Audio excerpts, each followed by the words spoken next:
Good evening, spiritual warriors around the world. This is the Divine Medicine Lady, and I wanted to give a quick overview of some of the planetary energies that we're working with right now, starting from the new moon in Virgo to the full moon in Aries to the new moon in Libra. Right now, I'm doing some mini readings for people who signed up for the new moon in Virgo, and I'm including a look at the full moon in Aries as well as the new moon in Libra that's coming up. So, just to give a quick overview of kind of where we're going, we literally just came out of eclipse season in August, and I know it seems like another lifetime, but honestly, it wasn't even that long ago. I mean, it was basically like a month ago, really. Eclipse season went from, July into August, and we were just kind of starting to come out of the deep processing of eclipse season when we started with the new moon in Virgo. I found the new moon in Virgo to be pretty intense. The new moon has to do with setting new intentions, planting new seeds. But I found that, with the new moon in Virgo, certain things came to the surface that have to do with health, that have to do with the need to purify. I mean, I know I purified my diet completely. I took out gluten, dairy, a couple other things. But, it was definitely like a time of setting some renewed intentions around health, service, the body, purification. Like Virgo, it represents like the Virgin Mary, the purity, pureness, something in its purest form. So, we're coming out of that energy with the new moon in Virgo of needing to look at where in our life we need to purify, where we need to set new intentions around purification. And you can still do that. You know what I mean? You can either get a reading or try to look up on astro.com your own chart, and you can actually go back and set the transits to, September 9th. And you can actually figure it out, I also am going to start offering 30-minute readings for people that can't afford to get a full reading and just want a specific type of information. I am going to be willing to start doing those readings, okay? So if you would like illumination around anything specific that wouldn't necessarily entail a full reading, you can feel free to reach out to me about that, okay? But so anyway, that was what the new moon had to do with. Then the full moon in Aries, which just passed, I also found to be intense. Everywhere I looked, there was people calling me in crisis, and no, I did not answer all the phone calls. It was definitely a time of some deep stuff coming to the surface. If you think about the full moon has to do with illumination. It has to do with, think about how, the earth, in the nighttime is completely black at night. And then when the full moon comes around, I mean, literally, it almost looks like daytime. Everything is illuminated. So usually when we have a full moon, something will be illuminated.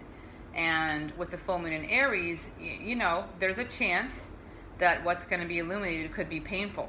It could be very intense and raw. Aries is ruled by Mars, and Mars is like the most kind of primal, most unrefined version of the masculine. It's not, the sort of evolved spiritual masculine of Jupiter and, the grandfather, the sort of mature masculine, responsible, like Saturn. It's very raw, it's primal. Mars rules the first house, Aries rules the first house, so it's like the self. It's kind of like without thought. The masculine without thought. It's very impulsive. So things can come up with the full moon in Aries that are not necessarily thought through, right? They can come out, and Mars has traditionally been called the war god. So it can come out in kind of a not just an impulsive, but there can be some conflict around it. It can be painful. So if you did go through anything painful during that full moon in Aries, just know that it was conjunct Chiron, and Chiron is the wounded healer. So Chiron, in my mind, the way that I work with Chiron, because Chiron is one of my favorite energies that I work with in people's astrology charts. Chiron is the wounded healer. It's only an asteroid, which don't be fooled by Chiron being an asteroid. It's very, very powerful energy. And so Chiron is called the wounded healer, right? And it really has to do with us doing the work to heal our deepest wound so that we can be of service to others, so that we can be a healer or a teacher, so we can, bring our own wound and our own healing journey as an offering to other people. And I always like to point out, because this is something that's becoming more and more apparent to me over time is that you don't have to have completely healed your own wound and put it in a box and wrapped it up in a package and put it on a shelf in order to be of service to others. You know what I mean? That's like a very kind of Western, sort of modern, linear way of thinking about the world that, you know, healing, time, space doesn't actually work like that. You know, especially if you have a lot of retrograde planets in your chart, if you have Mercury retrograde, if you're an old soul, you know, you're literally processing and living through, you know, past lives, present lives, future lives all in one. You know, it's not the way that the Western mind conceives of the soul and the work of the soul is not very accurate. So just know that whatever you're healing, you can be in service to others while you're healing. At least I know I have been. So, given that the full moon in Aries was conjunct Chiron, the wounded healer, in the sign of Aries, was have to do with, you know, healing something, all the things I talked about Aries, the masculine, something very raw, you know, it was together, right? So whatever you think about, you know, even though you might not know what house in your chart the full moon fell in, you know, think about what was at the surface, what felt raw over the last few days, because the full moon in Aries happened on the 25th and today's the 28th. You know, so we're still, you know, coming out of that energy. We're still, you know, in the last sort of parts of that energy. So think about was something illuminated, you know, and just know that if something was illuminated, whether it was just within you, whether it was verbally with other people, you know, in society, however it was, you know, it depends on your astrology chart, but however it was illuminated and whatever was illuminated, just know that, you know, it's part of your healing because of Chiron being there, you know. From my perspective, a lot of times the soul, you know, represents different, you know, it manifests different people, different situations, and it kind of manifests the old wound, right? The old story gets recreated. The old wound gets recreated in real time. And I believe that the soul does that in order to heal, in order to bring healing to, you know, that issue, that wound that you've carried from another lifetime. So think of it as, you know, an illumination around your wound, which, you know, a lot of times is going to be painful. And because it's in Aries, it has the potential to be painful. But that's not a bad thing. So just keep that in mind, okay? And then finally coming up, we're moving into the new moon in Libra on October 9th. Right now, the moon is, you know, coming out of being full. It's in Taurus. So not that there aren't other energies going on, because there are, but in terms of the moon, you know, this is a pretty stable place for the moon to be in Taurus. It's a grounded place for the moon. It can be a little stubborn, but, you know, aside from that, it's a grounded place. So with the new moon going into Libra for the October 9th, you know, you want to try to figure out where in your life the new moon is going to fall. And again, I am going to be offering mini readings now that are 30 minutes long for $30. So if there's something specific that you want to look into and you either can't afford a full reading, or you're not ready for a full reading, or you already did a full reading with me, you can do a mini reading, okay? But if you can, you want to try to figure out where in your chart is the new moon in Libra going to fall, right? So for example, if the new moon in Libra is going to fall in your 10th house of your career, well, guess what?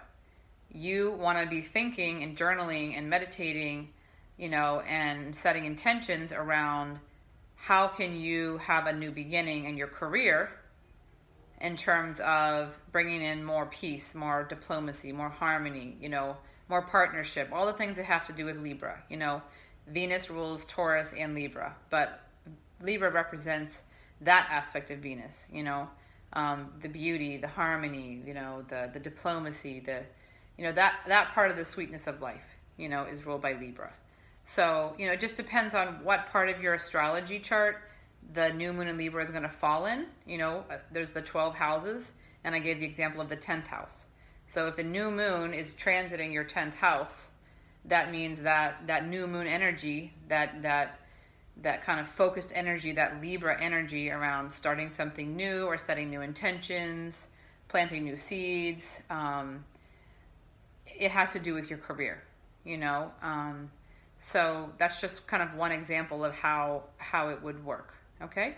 So that's just a quick overview of what's going on with the moon and just kind of our own healing journeys that we're going through with the new moons and the full moon that just passed, which was pretty intense energy.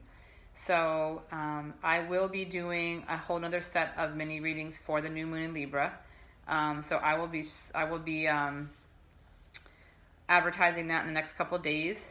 And if you have not had a full reading with me, a 2.5 hour reading with me, where we go through your birth chart, your natal chart, your birth chart, natal chart, as well as your progress chart, and we go through all the houses, we look at all the planets, we look at, you know, what signs the houses and the planets are in, their relationship to each other, and we really get to the bottom of whatever, you know, you might have going on, just either right now, or oftentimes it's kind of like right now and connecting with, you know, your whole life. So they're very profound readings. You know, I'm not a fortune teller. I'm not reading into the future. You know, the focus of my readings has to do with your spiritual purpose, your spiritual gifts, you know, what you came here to really devote yourself to, you know, as well as what healing you came here to do.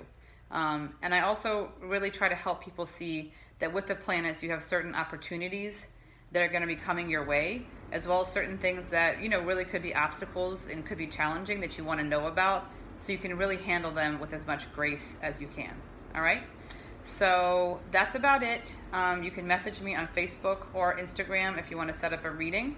And I am extending my $50 promotion, which is a little over 30% off, through tomorrow, the 29th. So if you would like to book a reading and you book it by tomorrow at midnight, I will honor the $50 off, which takes your reading from $150 to $100. All right? Peace, everybody. Sending lots of love and blessings to each of you. Have a great night.